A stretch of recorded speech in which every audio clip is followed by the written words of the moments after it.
Okay. So thanks for joining me tonight. I know it probably felt like late notice, so I understand if some people were not able to join us. So this semester you're in the vocational assessment class.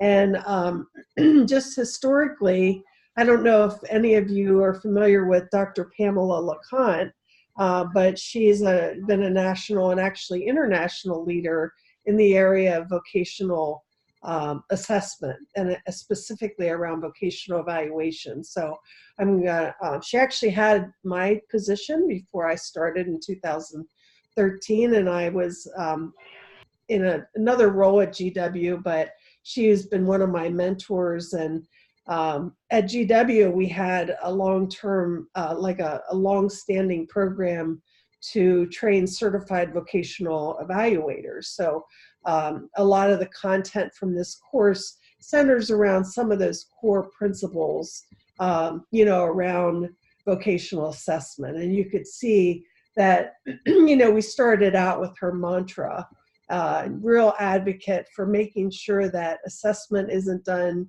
just for the purpose of compliance or for meeting systems requirements, that it's always done with the youth and the support of their family at the center. So with this course, we are not doing standardized testing. At one point we had a course in that area, but we found that because typically if you're in a school setting or if you're in an agency, someone that's certified to do, let's say, psychological testing, it's someone else that does that kind of testing. So we removed that because we didn't feel it was as relevant. So this course is really going to be an experiential course for you. And I'm looking forward to going through the process with you, since this is going to be a period of transition for me. Not that I'm planning to leave my job, but just going through the assessment process is always really, I think, pretty refreshing as we go through that. So you had a chance to see, let me see if I can open Blackboard. So I'm going to go over the syllabus and assignments. And as we do that, please just unmute yourself and say, I have a question about this. Because if you have a question, more than likely other people have questions too. Okay? So as you know, here comes my coworker, Benson. My little buddy. Okay. I've heard him a lot, but that's the first time I've seen him. There he is. He's 4 years old. And he's a rescue cocker. Yeah. Okay. All right. Sorry about that. They've become even more human than before, so gotta watch myself.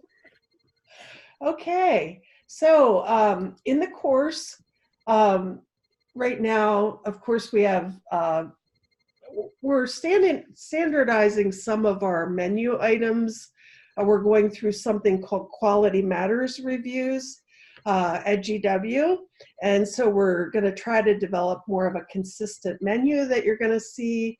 So some of the new things in this class that you didn't see in other classes, we actually have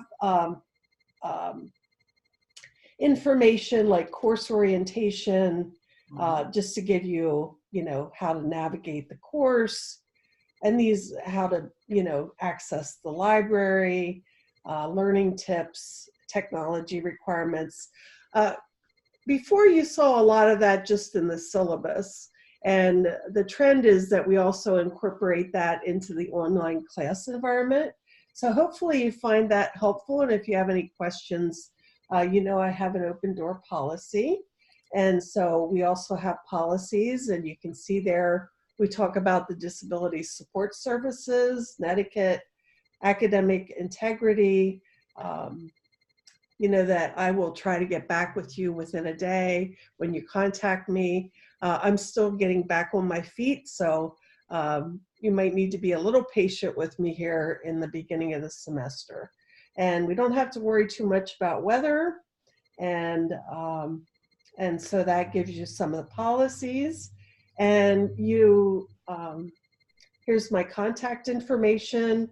Most of you know that sometimes if you don't hear back from me through email, because I have thousands, believe it or not, of emails, it's okay to text me.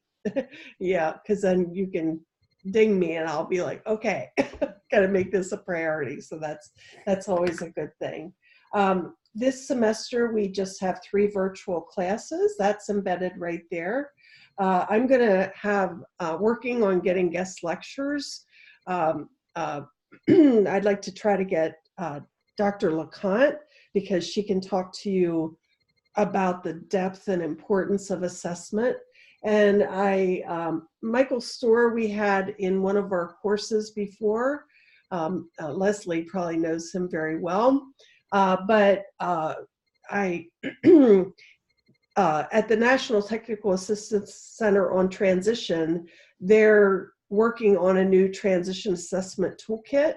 So I want to have him come in and talk about what that is, and I'm going to try to incorporate that in the coursework as we go. So that's the latest. They're looking at assessment more from cross-system assessment than the previous toolkit. So that's what I hope to do for the virtual classes. So hopefully you have that on your schedule and you'll find that that's very beneficial.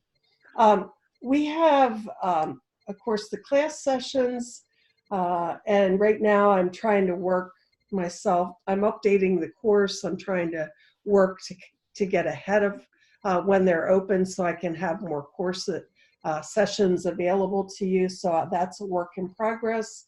And as you know, we have 2 groups this semester because having 18 people in one group is overwhelming, and it's just puts too much stress on the students. So hopefully you're fine with one big group for our meetings, but then having more intimate conversations in the group. We have information about student services, so that's important again to see. Technology help. And I don't know if you know this, but if you go under tools and you want to, for example, send an email, you can contact one another through that feature. If you find that someone in the class, you're thinking, gosh, they talked about something in the discussion, I'm really interested in that. All you have to do is go in here and select users. And you pick, I'll pick Catherine because she's at top. You pop that over and selected, subject, and then you hit send. So I didn't know if you were familiar with that feature. Makes it really easy to communicate with your classmates outside of the coursework. As we progress through the class, because you're going to be doing some primary assignments around critiquing assessments, you're going to see some more menu items added around the different toolkits that we're going to develop, assessment toolkits based on your critiques. So right now, I'll turn my view on so you can see, we have a number of, I have them set up already, but as we get to them, I'll open them up for you. And you'll also see that, there are places for submission for your assignments. And at the end, we'll have you showcase the big assignment, which is the positive personal vocational profile. So you will see those shortly. Turn that off. So does anybody have questions about the course structure or anything along those lines before I go into the syllabus? Everybody's quiet. Okay. All right. Okay. So the course calendar is also in the syllabus, but the course calendar can be downloaded, and I suggest that you do that if you can, because it incorporates topics. Now they may change a bit since I'm revamping, but the major topics are going to be there. The Zoom meetings, the assignments, Everything is listed there for each session. And as far as the course is concerned, we do have a spring break. And that spring break is where? Let's see. There it is. March 11th to 17th. So we will actually not have, you won't have coursework that week. So you may be working on your assignments, but you'll get a little bit of a break. And all the assignments that are listed. So, and you can see it's a 15-week course. Primarily the 15th week is where we do wrap up, post assessments. So that week is pretty light right at the end, just like the first week is. So you may want to transfer that information into your calendars, and hopefully you all have calendars that to help you manage due dates. Okay. All right, so a lot of the information in here is pretty standard. Missy, I don't know if many of you have had a course where Missy Guardado Estridge was the teaching assistant, but she's going to help with the class as well because it's such a large class. Missy works for me. She's a doctoral student. She was, she had what we would call like certificate track students in LA public schools. It was a rough school district, and she really did a lot of advocacy for her students there. So she brings in a really interesting perspective to the course as well. And you can see some of these are already embedded, so I won't go really over them. And I'm sure you can look at the standards. If you haven't done the pre-assessment of the transition competencies, please do that. That will take you, it's as short as that list. We like to do the pre and post assessment to measure the effectiveness of our teaching, to see, to make sure that you're learning what we said that you were going to learn. So please make sure to do that if you haven't done so. We're going to just skip over those. Has everybody been able to get their book, Assess for Success? What's really interesting to me, and I'm not sure where we're headed with this, but there haven't been a lot of quality publications that take a person-centered, strengths-based approach to assessment. And so we're using a little bit older book just because it aligns with the core principles and philosophy of the course that we're offering. Thus, you see that the book was actually last updated in 2007. However, I will be including other readings, where you can get what's being talked about today, but this aligns perfectly with the course. Okay. As you take more courses, you'll see a lot of the stuff, same stuff. Okay, so under course requirements, as you know, this is an online course. We have lecture notes, readings, web resources. You know that I call myself a resource junkie because I love to find the latest information about evidence-based practices and resources that are very helpful for practitioners. So hopefully, as I will be able to categorize information as required readings and then recommended readings. So as you know from previous coursework, if it's too much to be able to comprehend, pull that stuff out and save it, because typically we do close the class after the class is over, within a month after that. So it's important to do that. There's the virtual class information again. Now, let's go on to assignments. Okay, so as you know, we really value the discussion board. This semester is going to be a little bit different because we're going to have you, as we go through the assignments, you're going to be critiquing these assessments and you're going to be learning about yourself. And hopefully you're comfortable with sharing, but making a decision about how much you want to share is really your choice. You'll see that a lot of the discussion have to do with self-reflection about, what you learned, because as you move towards the positive personal vocational profile, I really want you to leave the course understanding what it feels like to be assessed and what it feels like to be assessed in a proper, positive way, where you feel like you own the data about yourself. And so that's why there's quite a bit of reflection. So our first big project, which is actually 6 different assignments, we're going to do the class assessment toolkit, and I'll get into more detail about that. And then secondly, the positive personal vocational profile. And that's a big chunk of your course points. I have you do a mid-draft because I want to make sure you're on track. I don't expect you to have everything done at that point, but you'll see the rubrics throughout the syllabus to make sure you understand how you're being evaluated. And then we'd be amiss not to include recommendations that we have in terms of an action plan for the student that or young person that you work with as the final portion of the assignments.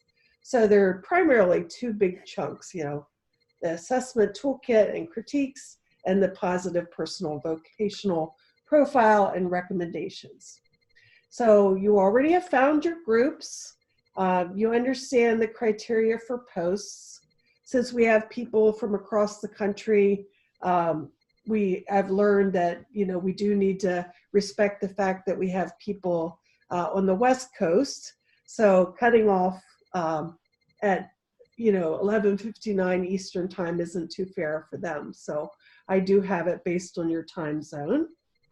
As far as the class assessment toolkit critiques are concerned, this gives you a sense of what we're going to be learning about throughout the course. So already from your coursework, we always start with self-determination. So we're going to do, you'll do a critique of a self-determination assessment. I'm going to open up one of those areas in Blackboard that I showed you are hidden right now, where you can pick an assessment, sign up for it, and then make sure that you get it posted by Sunday. So it's first come, first serve. So you will have some anxiety related to that, but it's good to get in and, pick your assessment right when the class opens. So that's why there's 2 time zones there. And it's as simple as this. But I have to tell you, like, this table, which is what you're going to use, the template is uploaded. The type of assessment is really, like you saw, self-determination or values or interests. That's the type of assessment. So you don't have to figure anything out with that. You want to include the title of the assessment, the web link. I know sometimes people will find an assessment and upload it. The preference is that it be a web resource, because at the end, I want each and every one of you to have a full assessment toolkit. I've had students take them, put them on a Google Drive, and then at that point with their team, manage it, update it, add to, delete. So that's what I want you to have at the very end. And then what's really important, and this is, I can't emphasize this enough, sometimes it's easier to be subjective about what we think something is versus what it is. So it's very important that you are objective in your critique of the assessment. So that's not opinion at all. So this is strictly, based upon this assessment, has,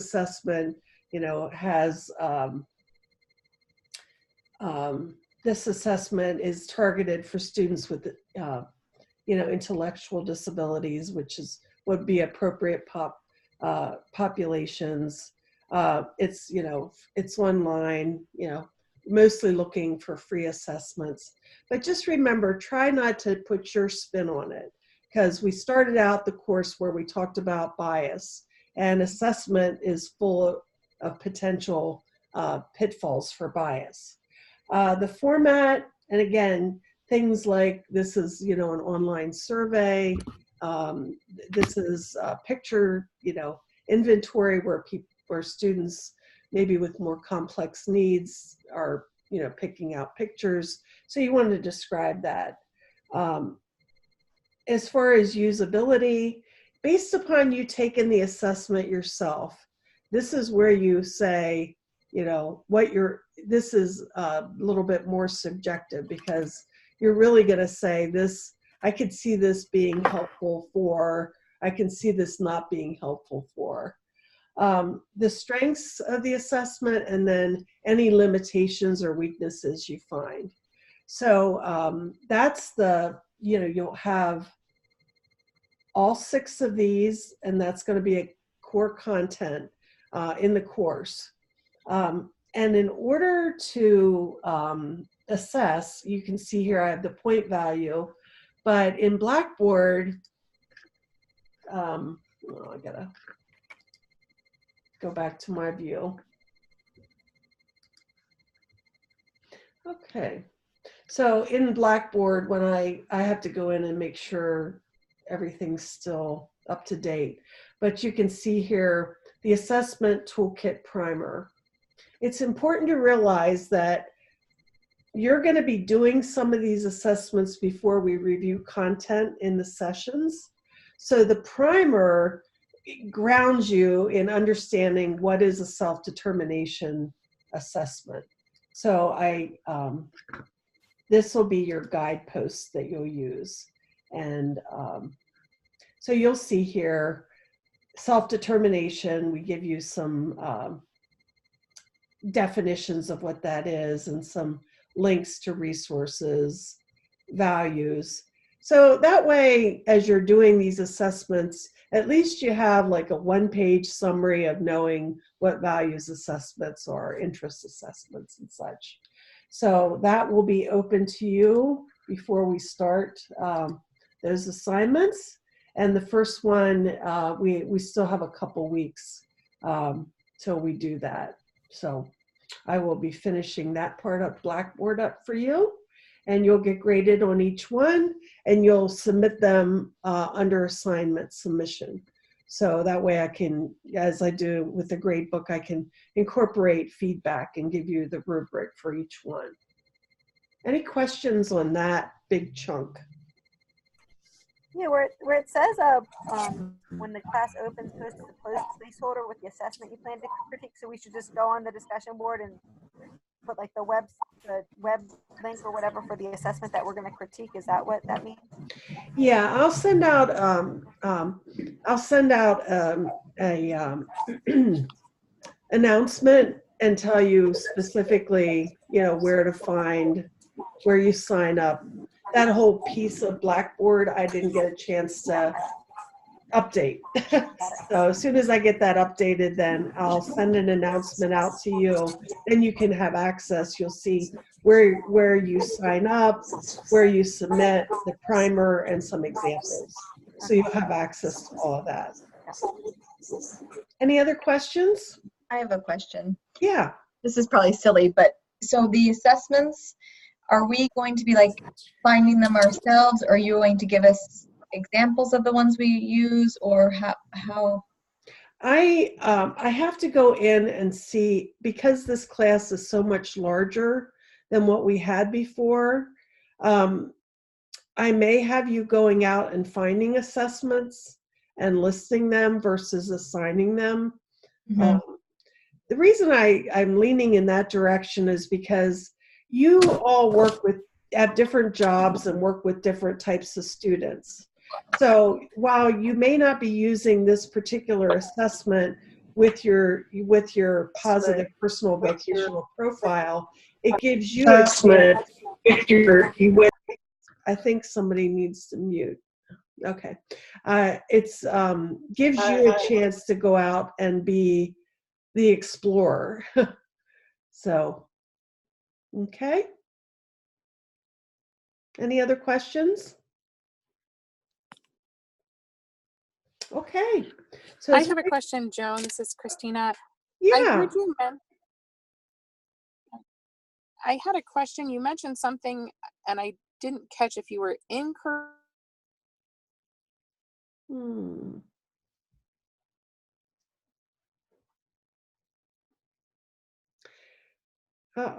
We lost her. Hmm. Let's see if she pops back on. Are you back, Christina? Are you there?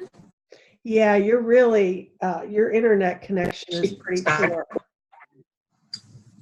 Can you hear me? No. Are you back, Christina? Can you hear me? Okay. Can you hear me? Hmm.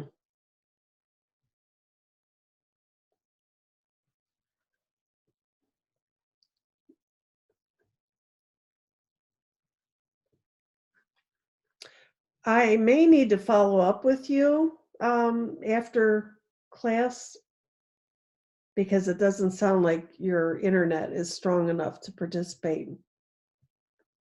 Okay. All right. So if we find out anything else new, I'll make sure to include it in my announcement when I send out the recording. Okay, so on to the first two parts of the positive personal vocational profile.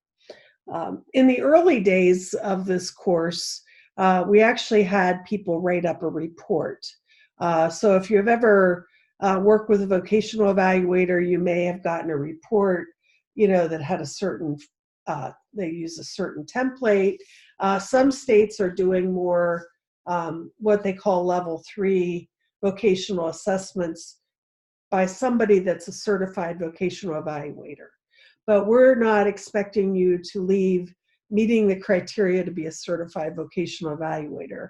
We're focusing on you having the capacity to find assessments, to critique assessments, to understand and feel like what it's like to take assessments, and then to actually work with a young person through the whole assessment project to come up with a profile at the end, which may look differently. We're trying to build in universal design for learning for that. However, what we're doing is, which is not always the case when you do work with assessments, as we've talked about in the discussion. For this particular course, we are going to have you do all types of assessments that are covered in the course with the person that you work with. That may not be the norm, when you're working with other populations or students. But that design is specifically in there for the purposes of you selecting appropriate assessments, giving assessments, making sure the student understands feedback, help build the profile so that the student feels ownership of the profile, and lead you then to being able to make recommendations for that student in their career development process. Okay. So as I said, the first midpoint is March 31st, and then the second part is April 14th. The first part, as you can see in the rubric, we're just looking at the first 3 areas because like thoroughness, inclusion of all the data, synthesis, that is the second, that's kind of the second part. Every one of you will be at a different place when that first assessment comes, but looking at the rubric, you want to make sure that you've defined your format, that it's a clean design that promotes self-determination and ownership by the young person, that it's objective, again, no subjectivity in assessment. So for the first submission midpoint, I will give you feedback.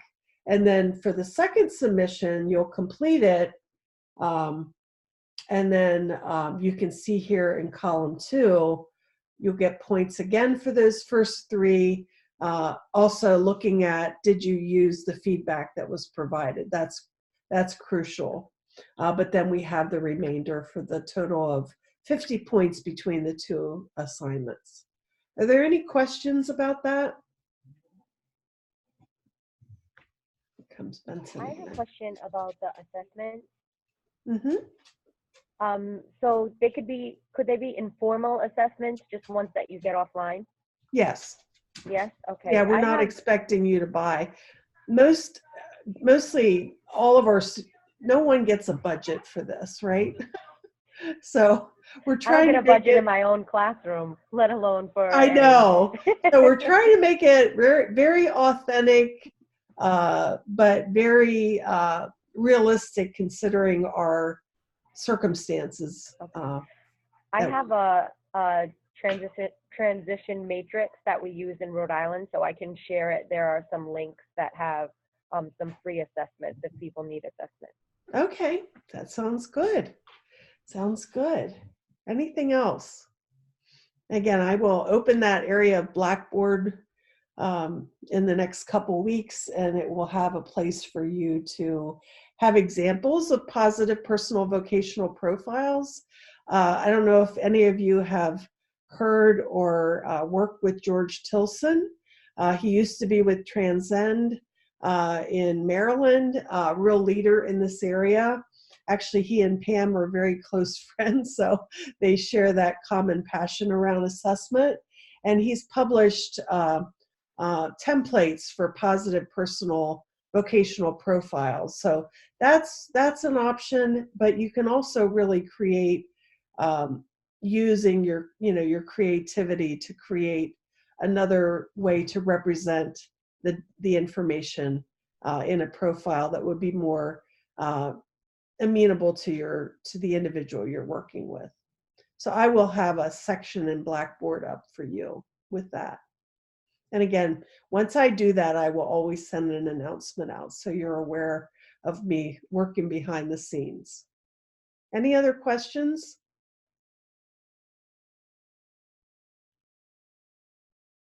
Okay. All right. So final assignment. You can see this is a really practice-based course, but we will be bringing in evidence-based practices and the most recent research. So this is where the rubber meets the road. And oftentimes what happens in practice is an assessment is given, and then you might write an IEP, and then another assessment is given, or someone's decided that all 9th graders are going to get this assessment. So we're trying to break that. And one thing that I've seen quite a bit in working nationally is the capacity to synthesize assessment data is a weakness in the field. And that's why we do this recommendation section.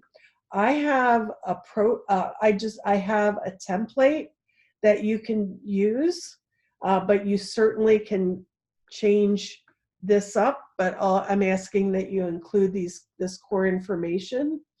Because really what you think about this, it would be really nice for the student to take this and go back to and use it, in their next IEP meeting or in their planning for their future. And so again, I'm going to have flexibility in terms of the format of it, but we want to make sure that you include that core information. And in the coursework, and we've already talked for those that were in the employment models course about career pathways, so we'll refresh you on that. We really want you to end the process with the student of having some general sense of career pathways where they could explore. And these are not things that, hey, he said he wants to be a preschool teacher. That's an interest, but what else did all the assessment data tell you?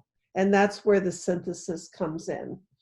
And then the actionable steps, I have a couple categories. career awareness activities, career exploration, self-determination activities, career accommodations, assistive technology, and building human and social capital. So it's not that you have to have every single one of those addressed, but I do have here in the rubric that you address at least 4 of the 6. You want there to be some meat to this, but you also want it to be something that really that young person can use after you're finished with working with them, and that it gets up into the right people's hands. So it's very, again, very student-centered and applicable, or I should say actionable, so that the whole purpose of this is you're really working to benefit the student, to have a positive image of their strengths, to understand needs and accommodations, and then to find how that fits with career pathways, and then finally, how do you take action in those various areas to and you won't be implementing the action plan, but my expectation is that you'll be passing that to a person that could implement it, or if it is one of your young people or students, that you do it. So are there any questions about that?